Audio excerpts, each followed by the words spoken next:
창세기 4장은 가인과 아벨에 대한 그런 말씀들로 기록되어 있습니다. 많은 설교가들이 가인의 예배는 왜 연락받지 못했고 아벨의 예배는 왜 연락받았으며 그 제물 차이가 무엇인지 이런 것의 중심에서 이 본문을 많이 설교합니다.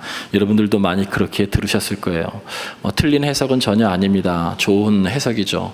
그러나 3장과 4장의 연계선상에서 본다면 사실은 4장은 이 3장이 인류의 죄가 들어왔고 그것 때문에 생긴 죄의 결과들을 3장에서 설명하고 있습니다. 4장은 그 죄의 결과가 죄의 증상들로 이 땅에 나타나는 것, 수많은 증상들, 그것 때문에 생겨난 인간의 형편을 설명하고 있는 것, 그것이 바로 4장의 말씀입니다. 죄가 우리에게 들어오고 난 이후에 우리가 겪게 되는 죄의 실상들, 그것으로 인한 우리의 실존의 고통들을 성경은 명확하게 설명하고 있어요. 인간의 삶에 죄가 얼마만큼 무섭게 영향을 미치고 있는지, 그리고 인간의 삶에 나타나고 있는 죄의 증상들과 확산들이 어떻게 되고 있는지를 말씀하고 있는 것이 4장의 말씀이에요. 4장의 말씀에 보면 가인의 예배는 하나님께서 받지 않으시고 아벨의 예배를 받으시죠. 가인이 자신의 예배를 하나님이 받지 않게 되자 오늘 성경에 보면 안색이 변했다라고 말씀하고 있어요. 분노했다는 거죠. 여러분, 이 안색이 변했다는 얘기는 단순한 분노만을 이야기하는 것이 아니라 하나님과의 적대적인 관계를 형성했다라고 하는 것을 말하고 있어요. 이미 3장에서 하나님과의 불순종으로 적대적인 관계가 형성되고 난 이후에 그렇게 하나였었던 아담과 하와가 부부가 적대적인 관계가 돼서 서로를 지배하려고 하는 것 때문에 불편한 관계가 되죠. 지금 4장에서도 이 가인이 하나님과의 적대적인 관계를 갖자 바로 이어지는 것이 거기에 머물지 않고 자신의 아우와도 적대적인 관계를 갖게 돼서 결국 아우를 폭력으로 살해하게 되는 일까지 벌어집니다. 우리가 반드시 기억해야 될 것은 하나님과의 관계의 파괴는 인간과의 관계의 파괴로 이어진다라고 하는 사실입니다. 그래서 여러분이 인간과의 관계를 잘 풀려면 하나님과의 관계를 잘 풀 때 그것이 가능할 수 있는 것을 오늘 성경은 말씀하고 있죠. 분노한 가인이 성경에 보면 들에 있을 때 아벨을 돌로 쳐 죽였다는 거예요. 세번역 성경에 보면 이렇게 설명하고 있습니다. 들에 있을 때를 들로 유인하여라고 나왔어요. 들로 유인하여. 여러분, 이 들로 유인했다는 것은 죽이려고 고의로 악의적으로 계획했다는 거예요. 단순히 분노해서 감정이 격해져서 순간 우발적인 계획이 아니고요. 이것은 여러분 고의적인 살해를 했다는 거예요. 자기의 사랑하는 동생을 여러분 분노한 나머지 들로 유인해서 죽이려고 유인해서 고의적인 살인이죠. 로마서 1장은 우리 인간 군상에게 있는 여러 가지 죄악들을 설명하면서 30여 가지를 설명해서 그 안에 악의라고 하는 것도 죄악 중에 하나라고 설명했어요. 악의. 이 악의가 계획적으로 다른 사람을 괴롭히는 것을 이야기해요. 그냥 단순하게 우발적인 것이 아니라 아주 마음속으로 품고 계획을 잘 세우고 상대방을 죽이려고 하거나 해하려고 하거나 고통을 주거나 하는 것을 악이라고 얘기하거든요. 여러분, 지금 분노한 가인은 악의를 갖고 있어요. 악의. 결국에 죄가 자신 안에 들어와서 악의로 가득한 것 때문에 결국 동생을 살인하게 되죠. 이에 대해서 하나님은 심판하십니다. 내가 땅에서 저주를 받으리라. 오늘 성경의 말씀이죠. 어떤 저주를 받냐면 두 가지를 말씀하고 있어요. 내가 밭을 갈아도 땅에서 다시는 그 효력을 내게 주지 않을 것이다. 효력을 주지 않는다는 얘기는 너가 아무리 애쓰고 힘써도 너의 소산물이 부실할 것이라는 거예요. 노동의 소외를 이야기하고 있습니다. 그것보다 더 중요한 것은 내 아우의 핏소리가 땅에서부터 내게 호소하느니라. 너 그것 때문에 땅에서 피하여 유리하는 자가 될 것이다 라고 말씀하고 있어요. 여러분, 이 말씀이 정말 중요합니다. 내 아우의 핏소리가 땅에서부터 내게 호소하느니라. 아우의 핏소리가 땅에 호소한다는 얘기는 이때 너가 행했었던 그 폭력이 이 땅에 빈번하게 일어나게 될 것이라는 거예요. 그렇기 때문에 어떤 땅도 어떤 장소도 어떤 곳도 안전하지 못하고 안정감을 주지 못한다는 거예요. 그래서 너가 그 땅에서 피하여 유리방황하는 인생이 된다는 거예요. 여러분, 그 인생이 가인의 인생뿐만 아니라 죄 아래에 있는 우리의 인생이에요. 안정감이 없는 삶, 평화가 없는 삶, 여러분 그 삶을 살고 있는 것이죠. 14절 말씀에 보면 가인은 하나님 앞에 호소합니다. 나를 만나는 자마다 나를 죽이려고 합니다. 너무 두렵고 떨리는 마음으로 하나님 앞에 호소해요. 바로 그래서 땅에서 피하여 이곳저곳 가도 어느 곳 하나 마음 들고 평안한 곳, 안전한 것이 없다는 말이에요. 누군가가 나를 해할 수 있다는 폭력으로부터의 자신이 행했었던 그 폭력이 결국 나에게 돌아와서 공포와 두려움에 쌓이고 늘 불안하고 전전긍긍하는 삶, 평화가 없는 삶을 그가 살게 된 것이죠. 16절에 오늘 읽지는 않았지만 가인이 롯 땅에 거주했다고 말씀하셨어요. 여러분, 여기 롯이라고 하는 것은 단순하게 장소, 지역을 의미하는 것이 아니고요. 롯의 뜻은 도망, 유리방황, 고립, 죽음, 이런 뜻을 갖고 있는 히브리어의 뜻이에요. 그러니까 하나님으로부터 벗어난 삶의 상태, 인간의 형편을 지금 명확하게 설명하고 있는 것이 롯이라고 하는 지역과 이 창세기 4장 1절부터 15절까지 주시는 말씀이죠. 여러분, 한마디로 지금 읽었던 우리들이 함께 나눴었던 말씀은요, 3장에 인류의 죄가 들어오고 난 다음에 죄의 증상들이 점점 확대되고 죄의 증상들이 온 땅에 지금 퍼져나가고 있는 것을 볼 수 있어요. 죄의 증상들을 설명하고 있어요. 여러분, 정리해 보겠습니다. PPT로 죄의 증상들을 보시죠. 1절부터 5절까지 나와 있는 죄의 증상들이에요. 분노가 있었고요, 하나님과 적대적인 관계가 있었고요. 이 적대적인 관계라고 하는 것은 결국 자기중심성을 이야기하는 거예요. 내가 당신 말을 더 이상 듣지 않고 내 뜻대로 살겠다는 거죠. 적대적 관계죠. 악의, 고의적인 살인, 폭력이 있었죠. 거짓말이 있었어요. 창세기 3장에 뱀이 결국 사람을 유혹할 때에도 왜곡하고 거짓했던 것처럼 거짓말은 또 거짓말로 이어지고 있죠. 땅으로부터 저주를 받아서 소해를 받아서 결국 땅의 소산에 효력이 없게 돼서 부실한 열매를 먹게 되는 것이죠. 그리고 땅에 핏소리가 가득하기 때문에 안전한 곳을 찾아다니면서 돌아다니지만 결국 어느 한 곳도 안전한 곳이 없는 거죠. 그래서 유리방황하게 되죠. 누가 나를 죽이려고 하는 죽음에 대한 두려움과 공포가 우리에게 있죠. 여러분, 이것이 죄가 들어오고 난 다음에 죄의 증상들이에요. 여러분, 여기 있는 죄의 증상으로부터 여러분 자유로우신가요? 여러분, 이 죄의 증상으로부터 여러분이 자유롭다면 여러분 죄 아래 있지 않는 거예요. 여기에 있는 이 죄의 증상으로부터 여러분이 나는 하나도 저기에 해당한데 여러분 죄인이 아닌 거예요. 그러나 사실은 어떤 한 사람도 이 죄의 증상으로부터 자유로울 수 없습니다. 모든 사람들이 다 걸려 있어요. 여러분, 그것은 우리가 죄인이라는 뜻입니다. 우리가 모두 다 죄 아래에 있다라고 하는 증거를 오늘 이 창세기 4장은 우리들에게 말씀하고 있으며, 그 원인은 하나님과 단절된 관계 때문에 그래요. 하나님께 불순종했기 때문에 그렇습니다. 그것이 원인이에요. 우리들에게 주시는 교훈이 있다면 여러분, 원인과 증상을 잘 구별해서 치료를 해야 된다는 거예요. 여러분, 죄가 우리에게 들어온 것은 증상이에요. 분노, 적대적 관계, 악의, 살인, 거짓말, 소외, 방황, 죽음으로부터의 두려움과 공포, 이것은 죄가 우리들에게 들어와서 나타나는 증상들이에요. 증상이라고 하는 것은 질병이 걸리게 되면 그 질병으로 인해서 생기는 우리의 몸의 이상 반응을 증상이라고 그러죠. 여러분, 코로나 때문에 우리가 얼마나 많이 어려움을 겪었습니까? 코로나의 증상은 발열과 기침과 두통과 피로감과 근육통, 그리고 후각과 미각의 상실, 이런 것들이 증상이에요. 여러분, 그것은 증상입니다. 이 증상을 해결하려면 원인을 치료해야 되죠. 바이러스를 해결해야 되는 것이죠. 질병을 완화시키는 것이 목적이 아니고요, 원인을 치료해야 돼요. 증상도 완화시키면서 원인을 치료해야 되는 거예요. 그래야 완벽하게 치료가 될 수 있는 것입니다. 그런데 사람은 늘 증상 완화하는 데 관심이 많다는 거예요. 오늘날 지금 시대가 그렇습니다. 우리는 늘 증상을 완화하는 데 관심이 많아요.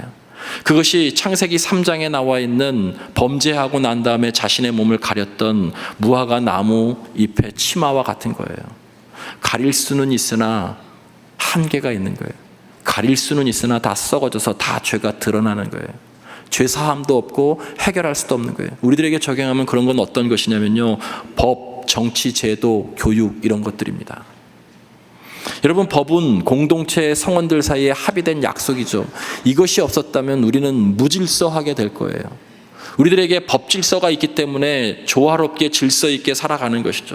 우리들이 교육을 받지 못했다면 그것도 역시 우리들 사이에서 여러분 예의를 지키지 못하면서 아마 무질서하는 무법천지가 될 수 있었을 거예요. 그래서 우리 사회에 꼭 필요한 것은 법과 교육과 어떠한 제도들 이런 것들이 필요합니다. 불필요하다는 것이 아니에요. 그런데 여러분 가만히 생각해 보십시오.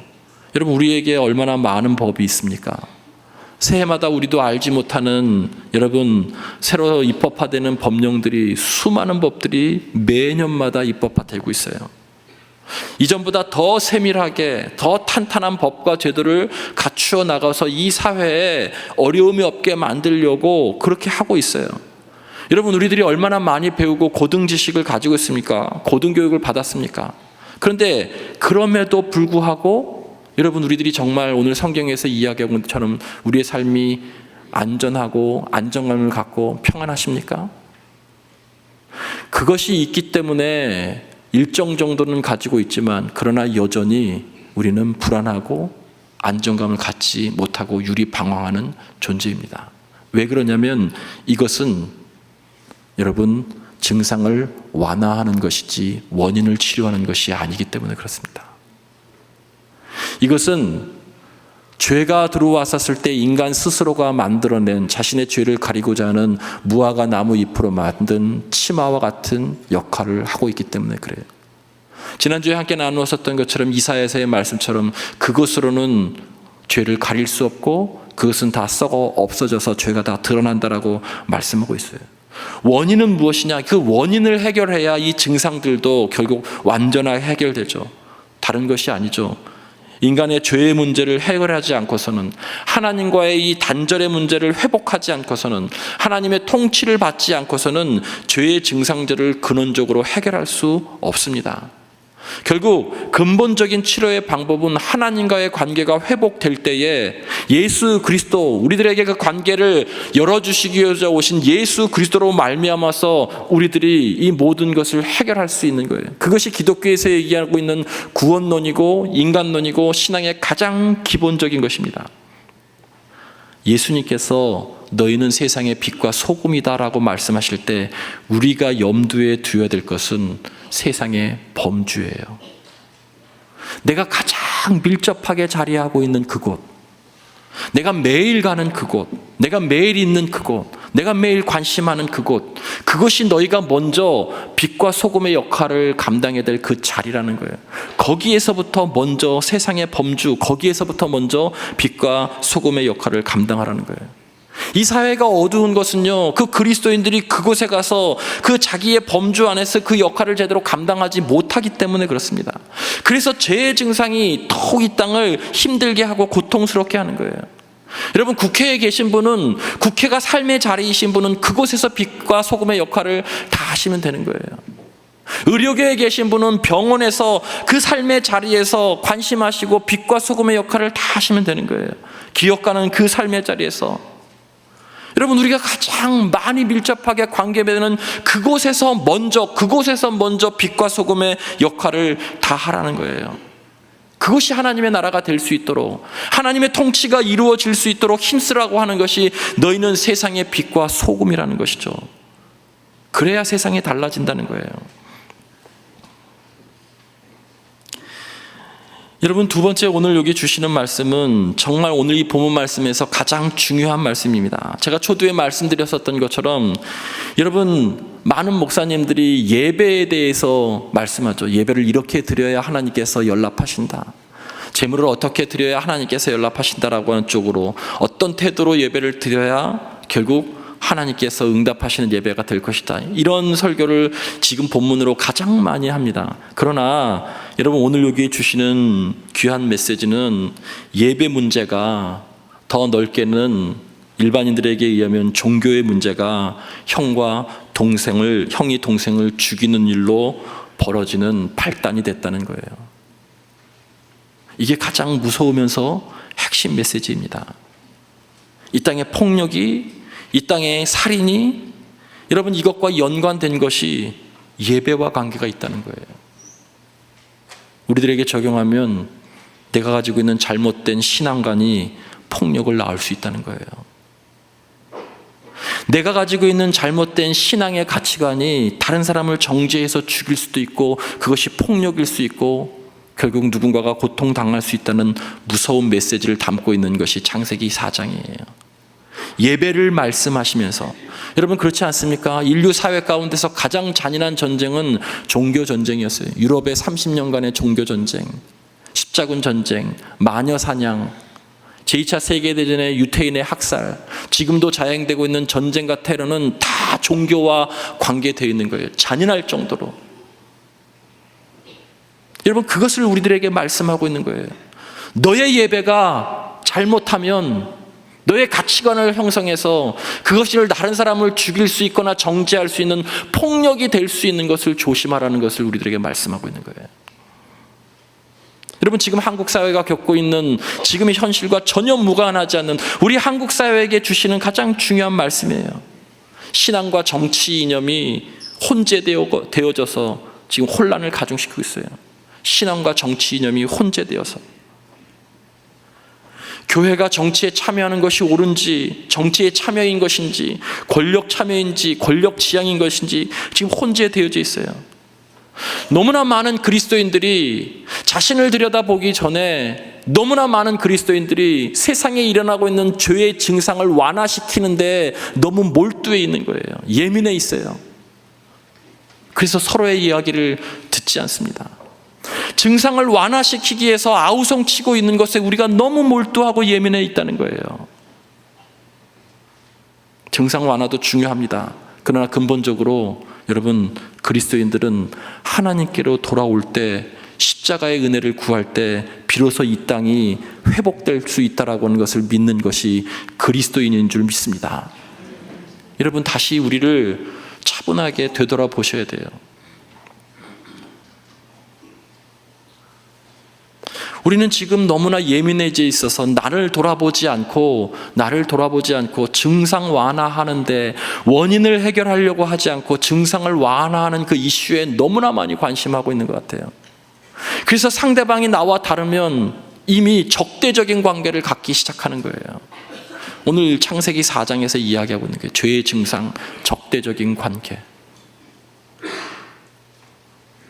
여러분 하나님은요 동생을 죽인 파렴치한 가인에게까지 가인의 표를 주셔서 그를 보호하셨어요. 하나님의 사랑과 은혜죠. 우리가 그것을 믿는 그리스도인입니다. 하나님은 동생을 죽인 파렴치한 살인자 가인까지도 보호하셨다는 거예요. 오늘 우리들에게 주시는 말씀 가운데 여러분에게 특별히 적용해야 될 말씀이 있다면 6절과 7절의 말씀이에요. 여러분 6절과 7절, 6절 후반절과 7절 말씀에 이렇게 말씀합니다. 가인에게 이야기하죠. 여러분 이 가인에게 말씀하시는 것이 지금 우리 시대 우리에게, 우리 개인 자신에게 주시는 가장 중요한 말씀입니다.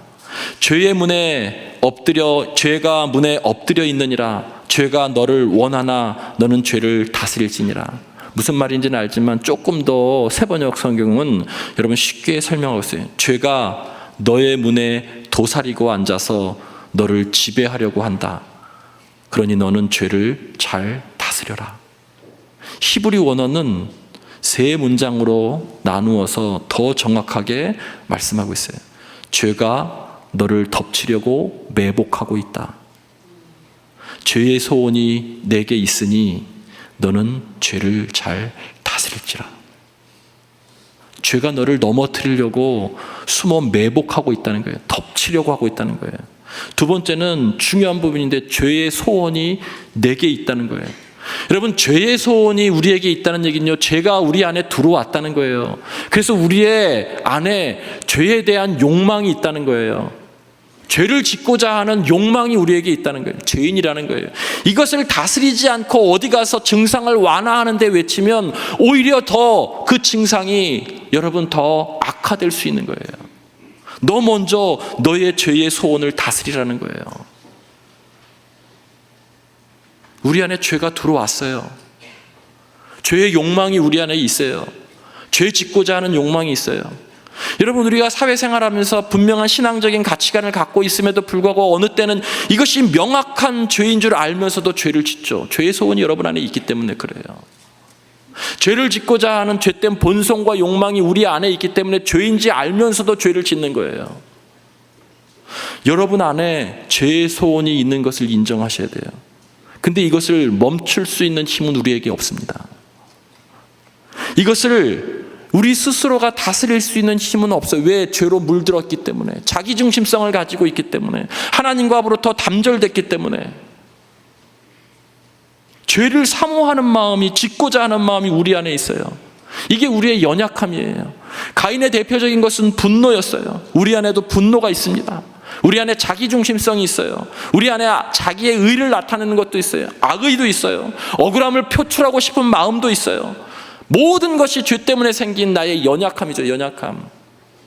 여러분, 이 연약함을 방치하면 죄가 여러분을 덥석 잡아서 완전히 여러분을 노예화 만드는 거예요. 여러분의 약함을 방치하면 안 돼요. 여러분의 약함을 그냥 내버려 두면 안 돼요. 그것은 다 죄와 연결되어져서 더 이 세상이 어려운 형국에 이르게 되는 것입니다. 그것을 십자가 앞으로 가져 나가시기를 바랍니다. 우리는 멈출 수 없지만 주님의 은혜는 멈추게 할 수 있습니다. 우리는 치료할 수 없지만 예수 그리스도의 십자가의 보혈은 이 모든 것을 치유할 수 있는 것을 여러분 믿으시길 바랍니다. 여러분, 그것이 우리가 가지고 있는 신앙의 자세예요. 여러분, 억울하세요? 하나님께 가져가십시오. 여러분, 그래서 분노가 가득하세요? 죄와 연결시키지 말고 하나님께 가져가세요. 그래서 말씀과 기도로 그것을 다스릴 수 있을 때에 비로소 우리 땅에, 우리의 삶의 자리에 안정감이 찾아오는 거예요. 이 땅 모든 곳에 아벨의 핏소리가 가득해요. 그래서 평안이 없는 것입니다. 멈출 수 없기 때문에 이 땅이 지금 고통당하고 있는 거예요. 다시 십자가로, 다시 말씀으로, 다시 기도로, 다시 하나님 앞으로 돌아가는 것이 먼저입니다. 이럴 때일수록 조금 더 차분하게 우리를 바라볼 수 있기를 원합니다.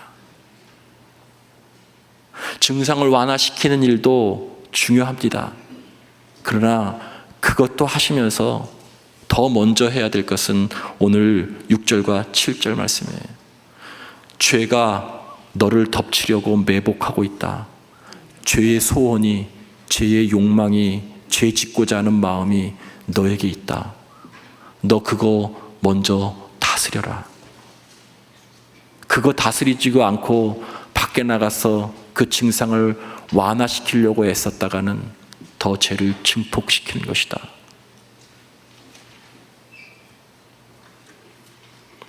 동생을 살해한 가인에게 가인의 표를 주었다는 것은 정확하게 무슨 뜻인지는 알 수 없어요.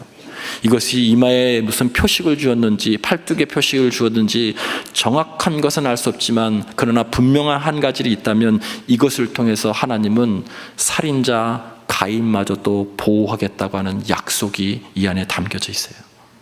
하나님께서 약속하세요. 새롭게 약속하세요. 너가 죄인일지라도 내가 너를 보호하겠다. 너가 죄인일지라도 내가 너를 여전히 사랑하겠다. 그 하나님이 여러분도 사랑하십니다. 그것이 3장에 나와 있는 가죽의 옷이고 그것이 가인의 표예요. 그래서 우리는 하나님의 은혜를 구해야 되는 거예요. 하나님의 그 사랑을 구해야 되는 거예요. 그 사랑으로 우리가 살아내고 다른 사람을 사랑해야 되는 것입니다. 그 은혜로 통해서 죄의 증상도 완화되고 원인도 여러분 치료될 수 있습니다.